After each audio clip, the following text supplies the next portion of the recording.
Today we're talking about the enemy of the state, the effects of drug and alcohol abuse on society. This is my audience, and my name is Travis Hall, and here we go.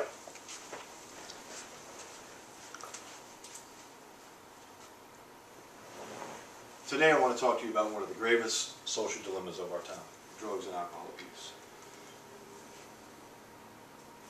Growing up the son of a naval officer, I grew up in a good home.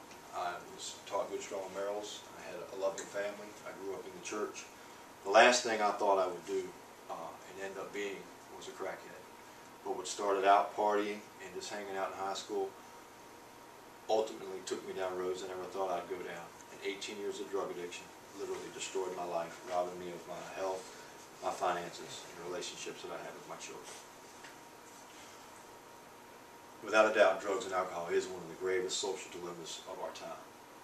And what I want to do the next few minutes is just explain to you the effects that drugs and alcohol has on our society by showing you some statistics on how it affects our health and the care that we receive, the impact that drugs and alcohol have on our economy, and as well as the impact that drugs and alcohol have on our children, which is the future of our society. One of America's top health problems is two that really ring out are AIDS and hepatitis C. 20% actually of all AIDS cases reported were caused by injection drug use. In most cases of hepatitis C in America are actually caused as well by injection drug use. I actually have a personal friend, couple personal friends who have contracted hepatitis C because of injection drug use, and seeing the treatments that they have to go through because of the impact of that disease on their liver and their kidneys is really kind of devastating to watch them go through that and how draining it is on their health.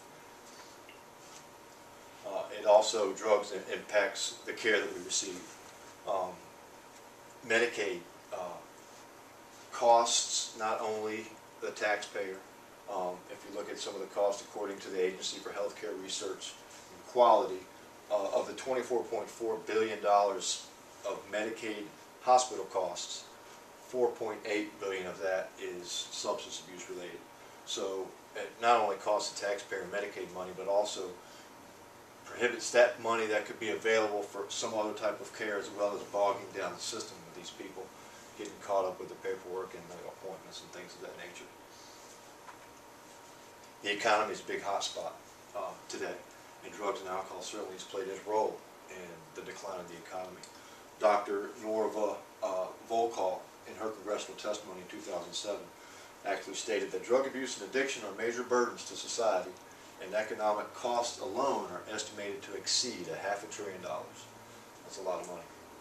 And it's included crime-related costs, losses in productivity, things of that nature. But she even went on to say that however staggering the numbers are, they provide a limited perspective on the devastating consequences of this disease. More than 70% of the individuals in state prisons have used illegal drugs on a regular basis, not experimented with, but on a regular basis. That's well more than half of the people housed in our jails. And more than 80% of the increase in state prison growth since 1985 has been attributed to those who have substance abuse issues.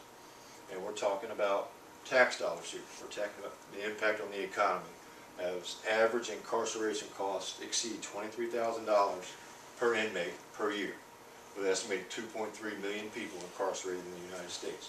If you cut that number by 70%, you save a whole lot of money in the economy. Just to bring that a little closer to home, in 2006, cost the state of Virginia $600+ million in public safety dollars.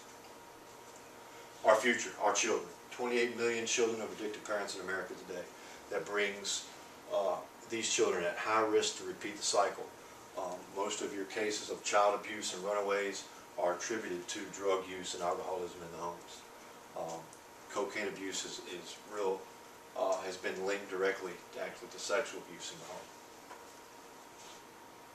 Drugs and alcohol affects all of us in one form or another. It affects our economy and our health and our future. drugs and alcohol at one time destroyed my life. After 11 years of sobriety, even today, I still suffer consequences of choices I made during my addiction. 4 of my 5 children live in broken homes. My oldest daughter herself is repeating the cycle, carrying on the generational things in addiction. And I'm only one story in millions of stories. Thank you. Good job. Good job.